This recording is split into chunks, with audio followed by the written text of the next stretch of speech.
Hi everyone, welcome to our 34th video session. Today we are going to be interviewing both Annie and Kabelo from Africa's Tomorrow. But before we get started, let me just introduce a little bit about what we do at video sessions and at Impaction, and then we can go right into the interview. So video sessions are a way of connecting people around the world to show the power of collaboration. And it's best to collaborate and innovate in the social impact space by meeting, but we try to, bridge the virtual gap by speaking with people face to face. So we are really fortunate to be joined by two people from Africa's Tomorrow today.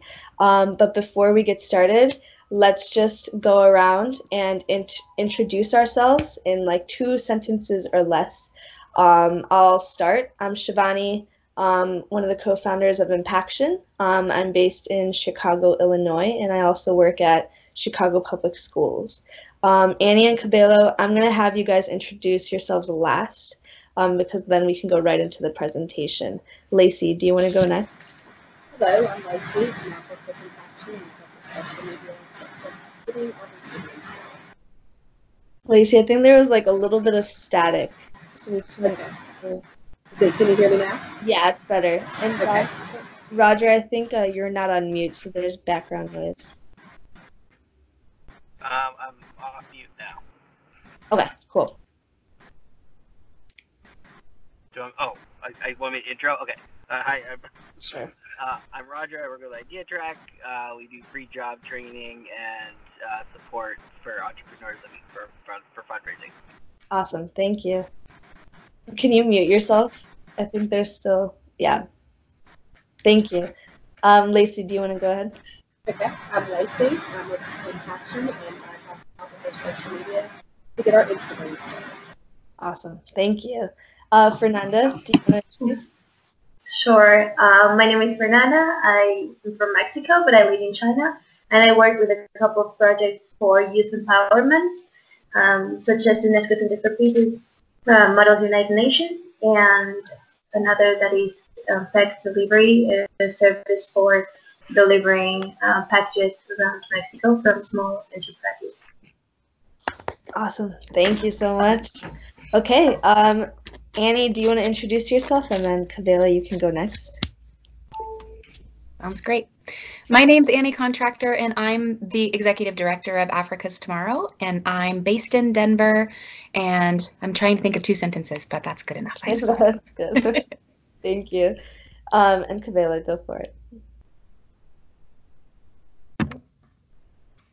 Okay, hi, I'm Kabelo, and I serve on the Africa's Tomorrow board. I'm currently in Louisville, Kentucky, and I work at a company called Signature Healthcare. Awesome. Thank you so much. All right. So today, like I said, we're going to be interviewing and speaking to 2 members from Africa's Tomorrow. Africa's Tomorrow is a nonprofit organization supporting rural African women toward U.S. college degrees. They believe that removing barriers to education for those who face oppression is the best investment in the future and provides a catalyst for change throughout the world. So yeah, ultimately we're very fortunate. If you, Annie and Kabelo, if you wanted to start your presentation and share your screen, that would be great. Thank you. Thanks. So thanks for introducing Africa's Tomorrow and the way that we work toward our vision. And just to give you a little bit of background about who I am, I grew up in Southeast Wyoming in a working class family, and I'm one of 4 kids, and I'm the only one to go to college. And so for me, this story really begins there, working in a working class family and understanding that college was really my ticket to a different life. So after I finished college, I became a Peace Corps volunteer, and I really saw that ticket to freedom, so to speak, was not available to lots of people that I lived and worked with. And so I can't actually claim the idea for Africa's Tomorrow because I am actually the second leader of the organization. But the reason I felt so passionately about taking over this role was because I actually had the idea a decade and a half ago, and I never took it. And so I never took it and ran with it. So when the opportunity came up for me to be involved, I said, this is my second chance. So Africa's Tomorrow is a nonprofit organization, 501c3 charitable organization, and we serve rural African women to pursue their college degrees. And I need you to give me a moment because there I wasn't able to get it to click. Now it clicked. And so the problem that we're working on is really the idea that we have a lot of humanitarian issues, and there's been a lot of effort put forth to try to solve those issues for decades. And unfortunately, we're not really making a lot of progress. When I was a Peace Corps volunteer, as I said, about a decade and a half ago, I lived there for over 2 years. And near the end of my service, I took a short-term job supporting the Central Statistical Office of Zambia to do a livelihood survey. So we were studying households in the part of the country, the southern part of the country where I had lived and worked for 2 years, to really understand how food secure people were in rural areas. And in spite of the fact that I had lived and worked there for 2.5 years in the rural areas, in the village, I didn't realize that people were running out of food 2 months after they harvested, which meant that for 10 months out of the year, they didn't know exactly where their next meal was going to come from. And at that time, there had been 3 to 4 decades of international aid sent to Zambia to try to solve this problem. So the international development proposition, it wasn't working. The problem wasn't getting solved by the solutions that were being put forth. And now, nearly 20 years later, that's still true. The UN has put forth something called the Sustainable Development Goals, which is a set of goals that countries around the world and the UN have come together and agreed are the things that we need to collectively work toward to solve humanitarian problems. And there was a report done on that about 6 months ago, and it basically said we're way off track. Even though we've been putting our best effort towards solving these humanitarian problems, we're not really on track to reach our goals by 2030. And at Africa's Tomorrow, we really feel like the reason we're not on track is because we keep going back to the same people for solutions. We're not engaging the people who actually face those problems. And so we really see that there's a possibility to get people who face those problems head on into the driver's seat of making the decisions about how to solve those problems.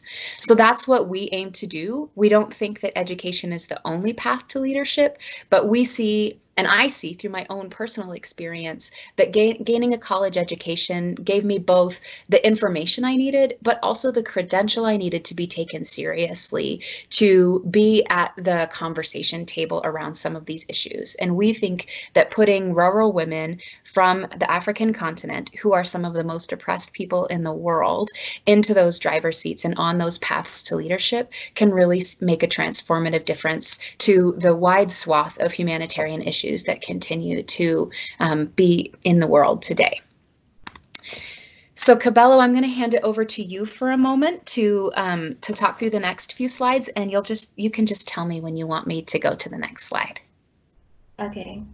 Hi, I'm Kabelo. I'm originally from Lesotho in Southern Africa. I recently graduated from Berea College this past December.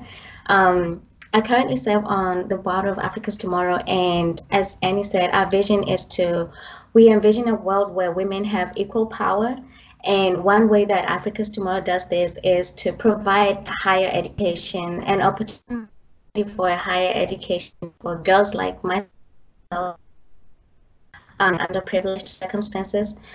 And for Africa's Tomorrow scholar, I can say that I would never have had this opportunity if it wasn't for Africa's Tomorrow. I didn't know about Africa's Tomorrow before I applied, and after that I got into college and I finished my degree. very supportive of scholars, and here I am on the board now, which is a great opportunity for me. I consider it a very huge privilege. And it continues to support students even after graduating, even after completing the 4 years. And so that is basically what Africa's Tomorrow does. And I mean, I'm very grateful. I can't speak enough about Africa's Tomorrow. Yes, Annie, can we move on? Okay, so I talked about what we do. Oh, sorry, I think I covered the slides, but in a different way. All right, thanks, Kabelo. And so we think that why this matters is because women invest in all of us. And I have a few personal stories where I can point to that. And the data also shows that women invest in their communities at a greater degree than men do when you give them the same sets of resources. And so I like to point to what our scholars are already doing. We see that of our 3 graduates, we had 3 people who graduated last year in 2019, our first 3. And, you know, our graduates are doing things like finding ways to promote democracy, both in the United States and in their home country. Aisha is the scholar I'm thinking of. She's from Namibia, and she wrote a published article about how democracy can be improved in both locations. I'm thinking about our scholar Lillian, who is serving on the board of 2 organizations which are about access to health for LGBTQ youth. And so we have evidence within our ranks of how women don't wait. Women take the opportunity and really start investing in their communities right away. And I saw this also when I was a Peace Corps volunteer a decade and a half ago, when the women in my community who were struggling on their own to feed their families, to make sure that their kids were in school, but they hounded me for 2 years to help them form a registered club so that they could provide cost-free uniforms for every student to go to school. Even though they were struggling in their own families, they were constantly thinking about the broader community. And I see that happening everywhere I turn. And again, the data shows this in a robust way, that when we invest in women, they reinvest in us. And I'm really looking forward to seeing the fruits of Africa's Tomorrow's investments, because I really think that these students, these scholars, are going to be investing in my future, the one that makes my political landscape more stable, that makes my country safer, and also for their own communities in Africa and places where my kids can enjoy a feeling of security. So we do this because it matters, because we see from the evidence that investing in women pays dividends for everybody. I'm having trouble getting my slides to advance. Give me a moment. Oh, I went too far. Let me see if I can go back. So I wanted to talk a little bit about what drives us and our core values at Africa's Tomorrow, because these are the things that help us make decisions. And at the very top of that list, I'm going to move this screen, excuse me, so you can see our pictures better. I hope that changed it for everyone else. We've at the top of our list of how we make decisions is equity, and that's incredibly important, I think, for any organization, but in particular an organization that's based in the United States but serves African women. There has to be a constant acknowledgement of the power and the force of colonialism that has gotten us to where we are today, in the great inequity and imbalance that we currently see. So every decision we're making is trying to be through an equity lens. We don't get it right every single time, but it's something we strive toward. And an example of that is the fact that we are committed to 50% or more of our board always being held by people who are women with strong connections to Africa, and ideally African women. Right now, 2 of our 4 board members are participants or past participants in our program, and that's exactly how it should be, because those are the people who should have the power to make the decisions about the direction of the organization. I don't know how many of you know about the structure of nonprofit organizations, but the board is really who sets the direction of the organization. They are the boss of the executive director. And again, that's exactly how we think it should be. African women should be the ones setting the course of the direction of this organization, which serves African women. A second driving value for us is a family feel. We recognized early on that traveling to a new place and being in a new culture is very isolating, and it can be hard. The founder of the organization was a Peace Corps volunteer. I was as well. So we have in our institutional knowledge what it's like to really dedicate a long time to being in another culture. And we understand that having a strong support system is crucial to success. But our students without Africa's Tomorrow wouldn't necessarily have that. Some of them really do a great job of building that in the community where they are, but many people don't necessarily know how to go about building that community and that sense of extended family. So we try to provide that net of support, that sense that you can always come to us for whatever you need. We can't necessarily promise we can fill every financial need, but we'll do our best to connect you to the right resources. And then among our scholars, there's a sense of sisterhood. And I want to ask Kabelo if you could talk a little bit about that.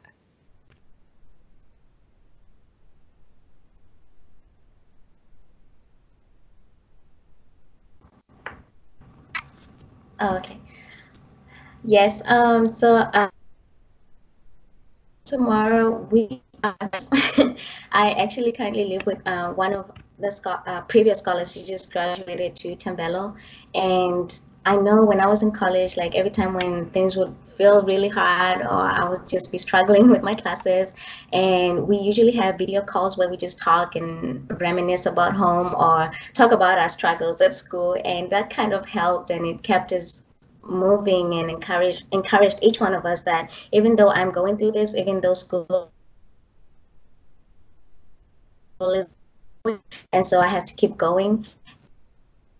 Also, like just being here is such a great opportunity for us to keep going, and that's really how we hold each other's hands and keep going. Thanks for telling that story, Kabelo. And I have another story on that point that I wanted to share because it just really, I think, drives home the point, but also makes me so happy.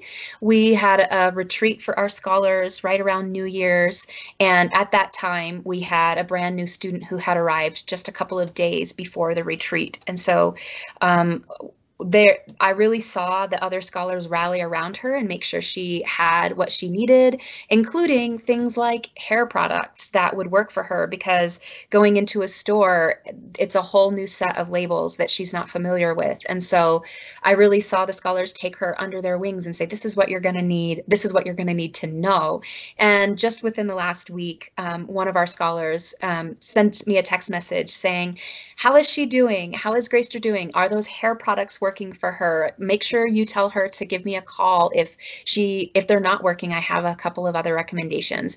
And that might seem like a really small example of something, but if you can just imagine what it might feel like to be in a country where you don't even know which products are going to make your hair look presentable when you're heading off to give a presentation in your business class, which is a real life example. It's a big comfort to know that you have some people who know what you're going through and can help you make those decisions and get through those little bumps that can add up to be big bumps in the long run. And then the final core value that we work with to help make our day-to-day decisions is personal responsibility. We know that a lot of students work really hard to even get to the point where they can apply to college. And then it's another huge hurdle to get accepted and enrolled in a college in the United States. But the work doesn't stop there. None of our students would be successful if they didn't take a great deal of personal responsibility for their success. And I, as the leader of the organization, have to take a ton of personal responsibility to make sure that our organization is viable. None of us can make this work unless we do take that personal responsibility for the sphere that we're responsible for. And if we drop the ball, we're a small enough organization that something will crack. And so we have to really show up every day with that sense of responsibility for making this a successful venture. So we know that these calls are about collaboration and about figuring out ways to work together as innovators. And there are some standard ways that we always invite people to engage with our nonprofit. And then that's what's up on the screen. And I actually have a few other thoughts about how this particular community could be supportive. So the typical ways people can engage with us are to mentor our scholars. We launched a mentorship program last fall. And we do have mentors assigned to each of our active scholars, but we have about 20 scholars in our pipeline who are working to get accepted and enrolled in colleges in the United States, and none of them are yet matched with mentors. And that's actually the point in that pipeline where mentorship can be really impactful. So if you feel like you might have capacity for a once a month video call with a scholar, that's an amazing way to support what we're doing. Because we're a really tiny organization, I'm the only paid employee, and we have a small board of 4. That's a small board. There's tons of room for people to volunteer expertise. Right now, we engage lots of people. We have about 4 or 5 folks engaged as communications volunteers that help us create structure to our communication plan and make sure it all gets executed. And we also have volunteers who do other things like helping us sort through the list of schools to choose from. And we would love to have volunteer support helping us revamp our website. And so there's tons of opportunities to plug in where you have skills. And then, of course, making a gift. 90% of our gifts are $50 or less. And so even small gifts can make a huge difference. Because we're a nonprofit, revenue generating streams are tougher for us to come by. And we have a lot of restrictions on exactly how we can do that. And so we depend on the generosity of individuals to make this work. Outside of these 3 typical ways to engage with us, we do have some partnerships with entrepreneurs and small ventures. And an innovative way that you can support us is with profit sharing. We have 2 different companies that have profit sharing arrangements with us where they donate 5% of their profits to our organization. And so that's a really passive way that you can use your business to support what we are doing. We also have partnerships with businesses that provide their expertise in some way. So for example, at our retreat, we had 2 different entrepreneurs who provided, we had 3 different entrepreneurs who provided their expertise in leadership training. So there's a business called Chilombo Global Career Services, which is a business that helps people find global careers. And they might be a good venture for you to have on one of your calls at some point in the future.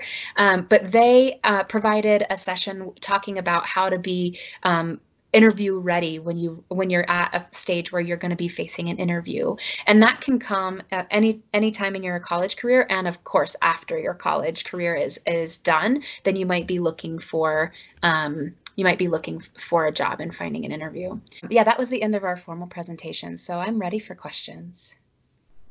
Awesome, thank you. So I had a question about when Kabelo was saying how she's supported after the program is over. Can you tell us a little bit about what that means? Yeah, we don't actually have a set of formal supports that are like a formal program for our graduates. It's sort of we're sort of learning what we need as we go. As I mentioned, we had our first 3 graduates this year, but based on that value of family, the sense of an extended family, we recognized that when we saw someone graduate, that wasn't the end of our relationship. And so in a very informal way, what that has meant is that we're making sure that we keep in touch with those graduates on a regular basis to understand what their graduation trajectory is looking like. Of the 3 graduates, all of them want to go to graduate school, and that's another big world to figure out. And so often we have people in our network that can help them and guide that decision making. And so, for example, another board member, Tim Velo, she would like to get her PhD in psychology, and one of our partners is a global psychologist, and so she is in a really good position to help Timvelo figure out how to decide on which graduate school will be a good choice for her, who she might want to study under, especially from a global lens where a lot of psychology programs in the United States might be focused on getting licensed in the United States, which isn't the trajectory that she might want. So we try to really be nimble and reach out to our networks to pull in the resources that are appropriate. And because we're at an early stage in that journey, we're still learning exactly what that means. Yeah, that makes a lot of sense. And I think, I mean, that is a critical component. You were talking about a little bit about colonialism and like understanding like the ramifications that can come, especially if a Western-based organization is working in countries around the world, and especially are helping women around on the ground. So it does seem like it's more based off of equity in your model, like you said, especially with tying people together in your network, checking in with them. I mean, those things, it may not be structured as of yet, but it's still very effective to know that they're continuously supported. That's great, yeah. I think, so my next question is about like Africa Tomorrow's biggest challenges. What are some of the challenges that you face currently, and what are some ways that you reach your goals even with these challenges? Yeah, I mean, the biggest challenge we face is sustainability of our funding. Because we're a nonprofit and we're not selling a widget, we basically have to convince people to give us money with no expectation of anything in return. And as we've gone through a leadership transition from the founder to me as the executive director, that's actually statistically the most dangerous point in a nonprofit's life cycle, where the majority of them go out of business because they can't make that transition financially. And we're seeing that in the last 8 months that I've been in leadership. We've seen about a 30% drop in our individual donations. And so because we were and are depending 100% on individual donations, except for these profit sharing arrangements we have with partners, and those are individual entrepreneurs. They're not big corporations. When we see that big drop, we don't have the diversity in our funding streams to kind of buffer that. And so that's definitely the biggest challenge we're facing right now. And how do we keep going? With a lot of faith. How do we get past that challenge? I mean, there's a lot of strategic things we're doing in terms of trying to figure out how to diversify our funding. There are other funding streams available to nonprofits that so far we haven't tapped, and so we're working on being ready for foundation grants, for example, or corporate partnerships. But we want to be really led by our value of equity in that and tread carefully, because in the nonprofit industrial complex, there's some pretty important criticisms about how majority male white foundations continue to lead the agendas by being the funders and by making nonprofits conform to their funding agendas. And so us being led by a value of equity means that we have to be really careful about which kinds of funders we are willing to partner with, so that we don't compromise our commitment to letting African women guide the direction of our organization. So that's something we're really in the thick of right now, is figuring out a more diverse set of funding streams while keeping those core values intact. But at the same time, we're continuing to manage, and we're getting innovative about how we fundraise with each individual student. We have a sponsorship model, which means that in addition to our sort of global fund, which we use for our commitment to each student, we also hold money for each individual scholar that individuals might donate to them. And so while we have seen a 30% drop in the general donations to our organization since the leadership transition, we've actually seen about a 50% increase in donations to individual scholars. And so we've got something right on that side. We just have to make sure that we continue to bring in the funding for the infrastructure and for sort of the core commitment we make to each student. Wow, that's incredible, and that's something that it seems like you really circumvented that, especially if your funds are directly going to be helping the girls. I mean, why wouldn't people donate in the first place? That's great.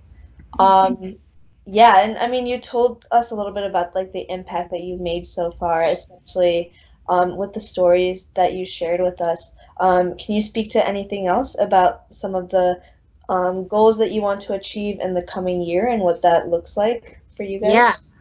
yeah, I have a slide for that. Let me go there. So this is a map of the countries where we have students coming from. And so we're really proud. This is, I think, one of the biggest differences between our organization and the very few other organizations that do something similar to what we do.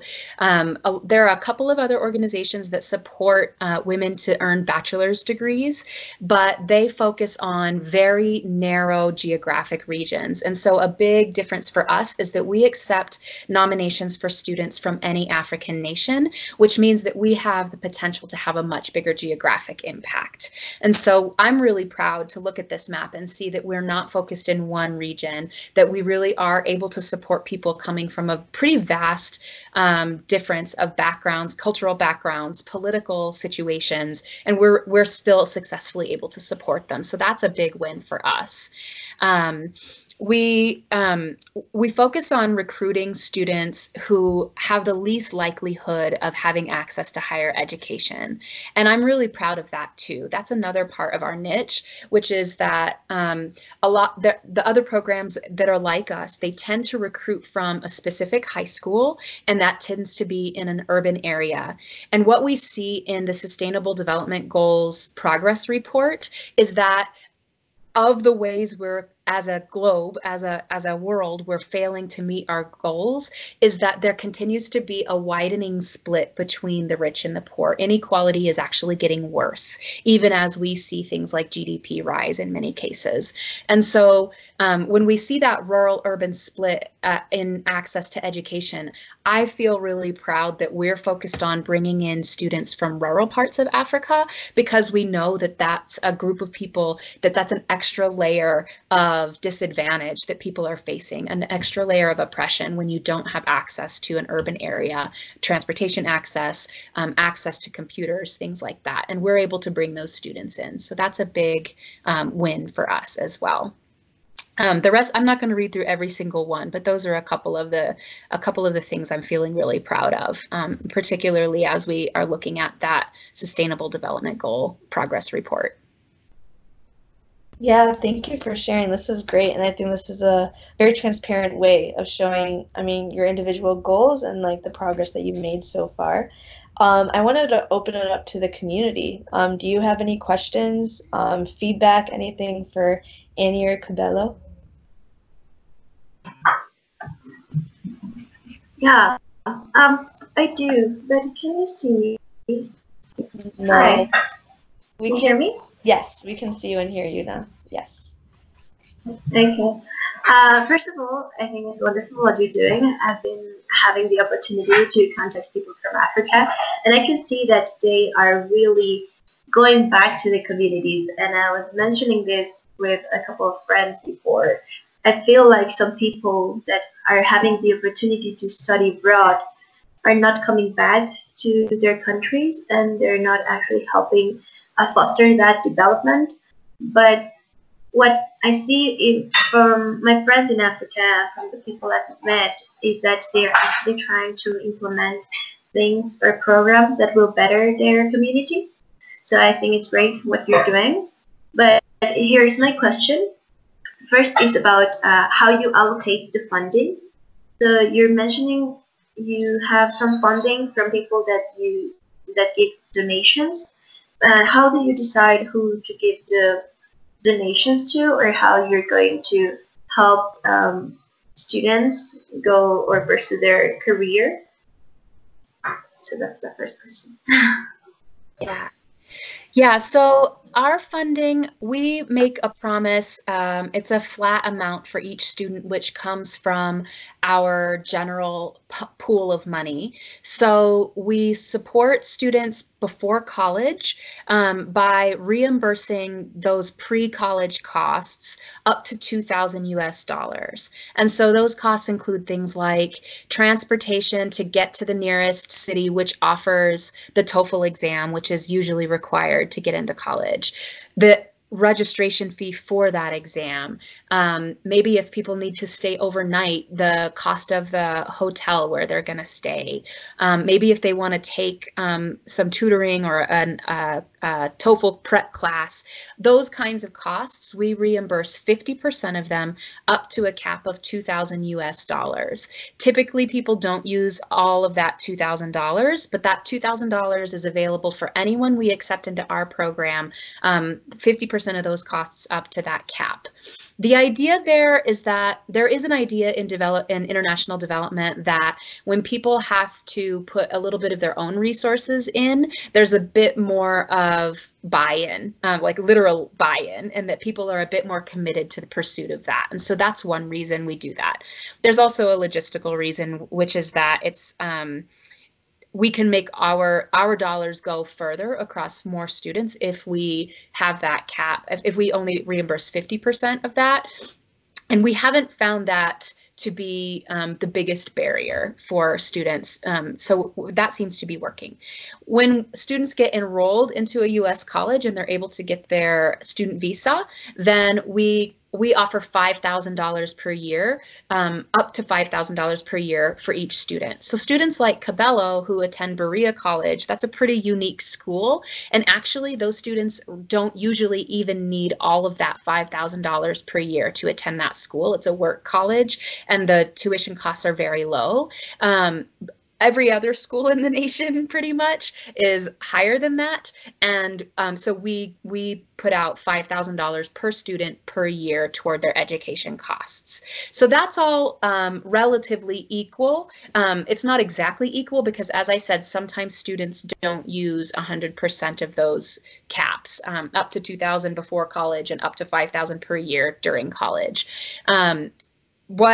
There's this other pool of money which is student specific, and we really engage a community around each of the students to do fundraising for that single student, and then we don't make any choices about the allocation. All 100% of that money goes to those students. And so in terms of how we choose those allocations, we don't have to make a lot of decisions based on that model and how we've designed it.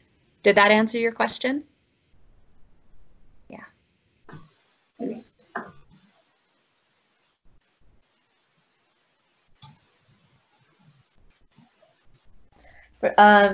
Great, thank you, Annie. Does anyone have any other questions that they would like to ask? Yes, go for it, Roger.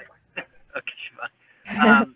Hi, so this is wonderful. My question is about how a lot of us want to help out students and other professionals in Africa. It's a question of how do we get our message out to them, and so I'm curious about how you are trying to attract new students to your program, and how the rest of us can learn from you.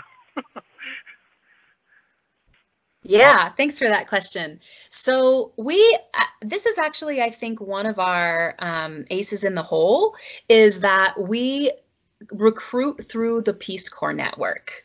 And so we have a relationship with the leadership in several African nations. We don't have a relationship with every single nation that has a Peace Corps presence. That's something we're working on. It's a lot. One of the challenges we're working through is how to manage all those relationships with 54 countries on the continent. And I don't remember exactly how many have Peace Corps presence, but a lot of them, it's just a matter of like keeping up an authentic relationship with them. But we do have a pretty good relationship with about 20 of those country desks. And so then when our application cycle opens, we push it out to the leadership of Peace Corps within that country, within each of those countries, And then we also are on their Facebook pages, which is a pretty active space for Peace Corps volunteers. And so we don't usually hurt for applicants. We usually get around 30 to 40 a year. And in the past, we accepted a higher percentage. We are getting a little bit more selective because we're learning as we go what can make a student be successful. And the people that we don't accept, we often give them a lot of guidance about what you can do to make your application more competitive next year. And so, yeah, the long story short is that we rely really heavily on the Peace Corps network, and active Peace Corps volunteers are typically the people who nominate students into our program. I am doing some work with some high schools and people who have an eye toward supporting high school women to move on to college so that we can diversify the nominators and the people who are able to support our students. I think the ace in the hole of the Peace Corps is also a bit of a weakness because a lot of Peace Corps volunteers are in their early 20s when they nominate students, and sometimes they don't have a very robust network of support for that student in the US. Sometimes they don't really have a lot of financial capacity to support them even in the pre-college stage. And so there are some strengths and some weaknesses to that recruiting strategy. And I'd like to diversify it further so that we're not relying exclusively on that population. But that's what we're doing so far, and we do get quite a few nominations.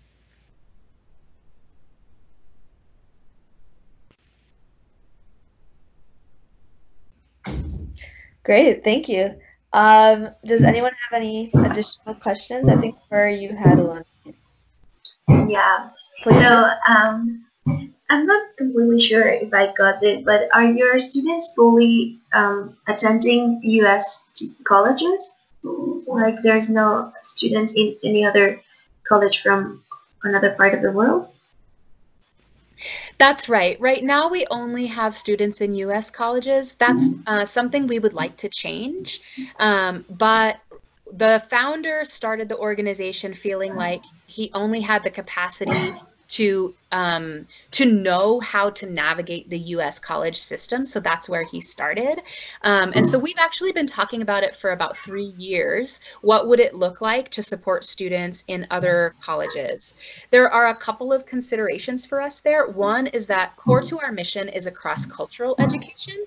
And so wherever we support students, we want to make sure that they're getting a cross-cultural experience, because we believe that that is a factor that can really accelerate solutions to global problems, is having that cross-cultural component.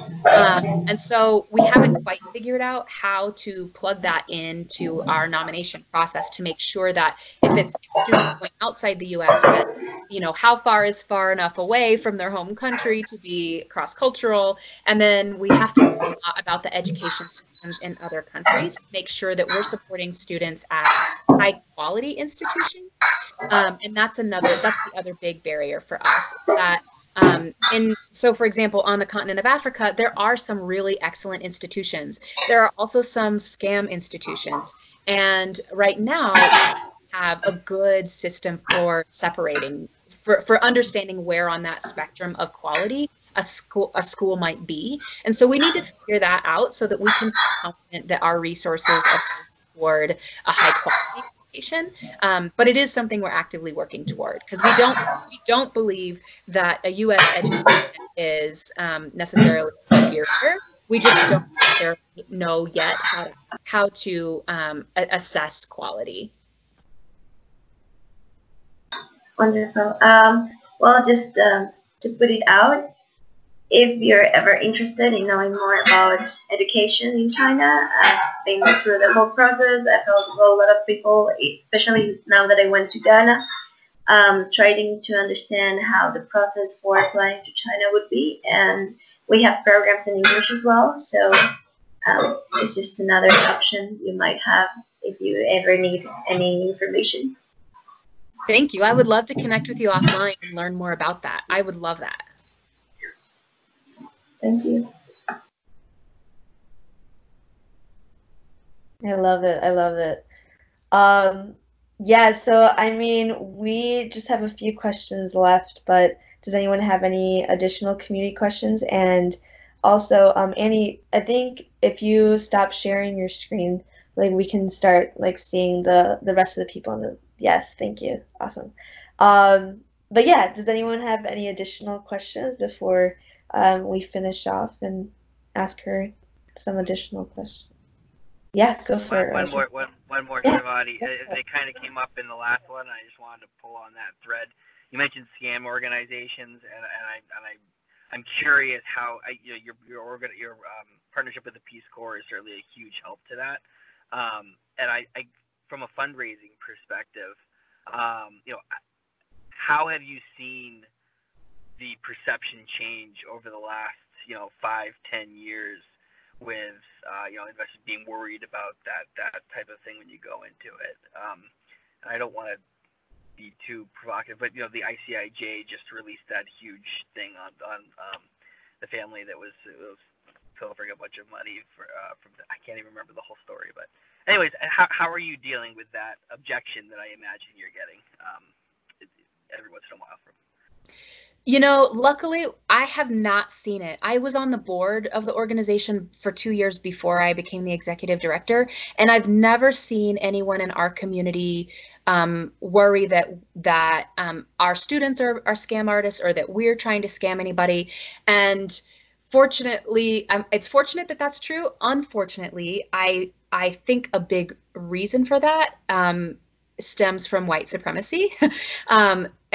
And that colonialist mindset, the idea that we are an American organization, and the founder was a white guy, I'm a white woman. I don't think that question comes up because the leadership is white. And I think that when we transition to having an African woman being the leader, I think we'll face that pushback more. And so that's actually a really good nudge for us to think in advance about how to combat that perception. Actually, I don't know if this is a useful story or not, but my daycare, the office manager at my daycare, or the director of my daycare, actually pulled me aside 2 weeks ago because she was like, "You work with people who are trying to come to the United States from Africa, right?" And I was like, "Yeah." And she was like, "Yeah, someone from Kenya contacted me and I'm really embarrassed, but like, I don't know if it's a scam and I don't know what I should do." But I think that we do have some thought leadership getting built in this space about seeing us as authority figures who can understand how to navigate that.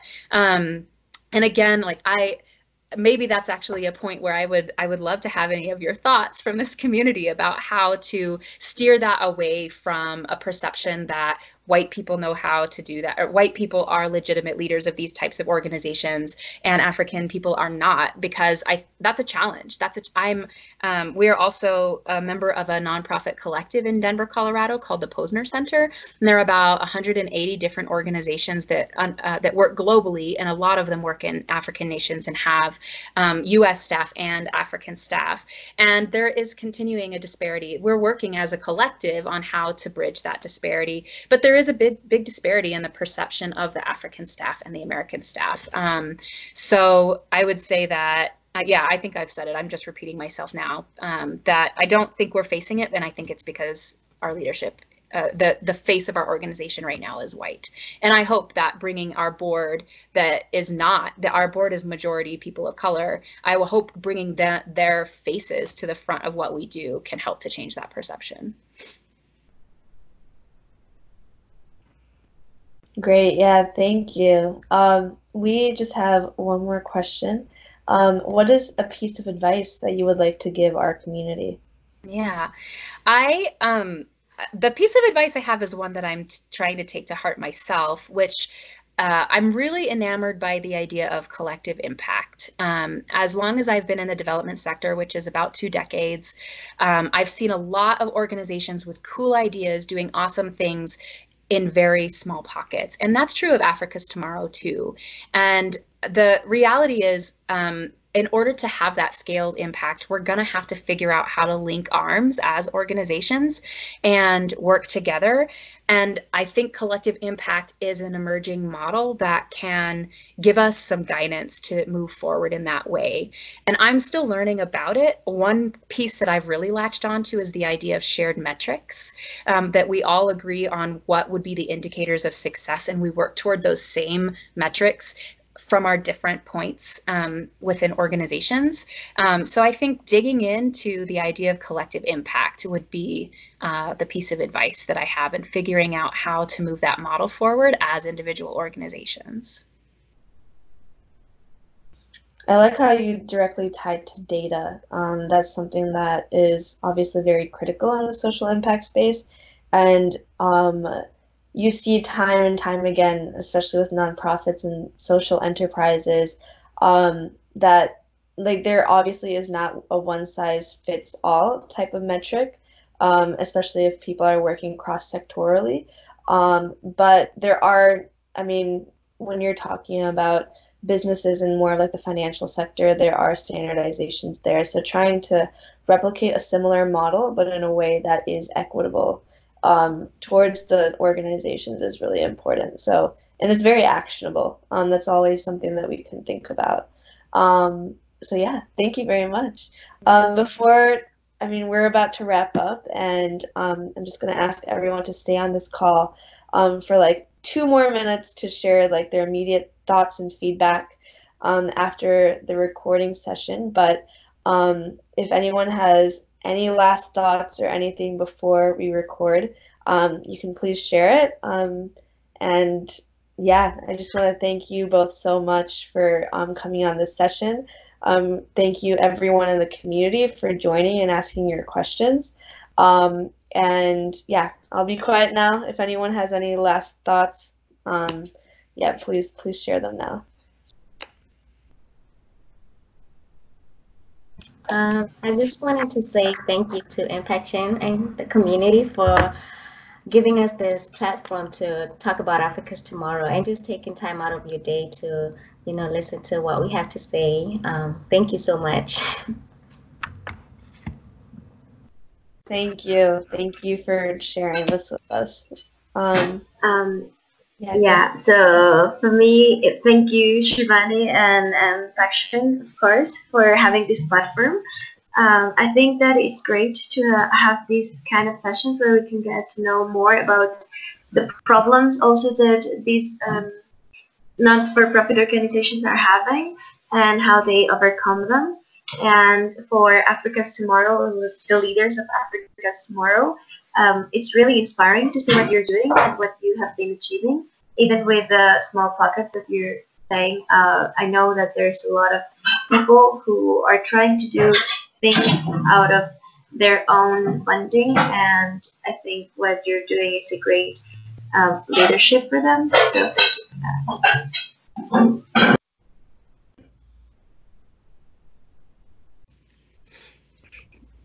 The last thought that I want to share, which didn't come up as much in the how the community can support us, but I had it in my mind, is please think of us when you're looking for talent, because we have some amazing talent in our network. Our scholars are amazing, and I just hope you'll think about them as you grow your own ventures.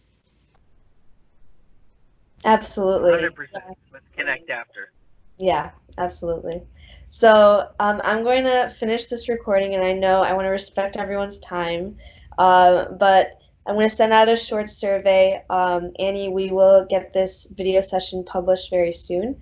And if you guys can share it with your networks, and if you had additional people who would like to join these video sessions, please reach out to them and connect us. But thank you all so much for joining. I'm going to wrap up this session. Stay for 1 minute afterwards, just some brief feedback. But thank you everyone on the call for watching as well.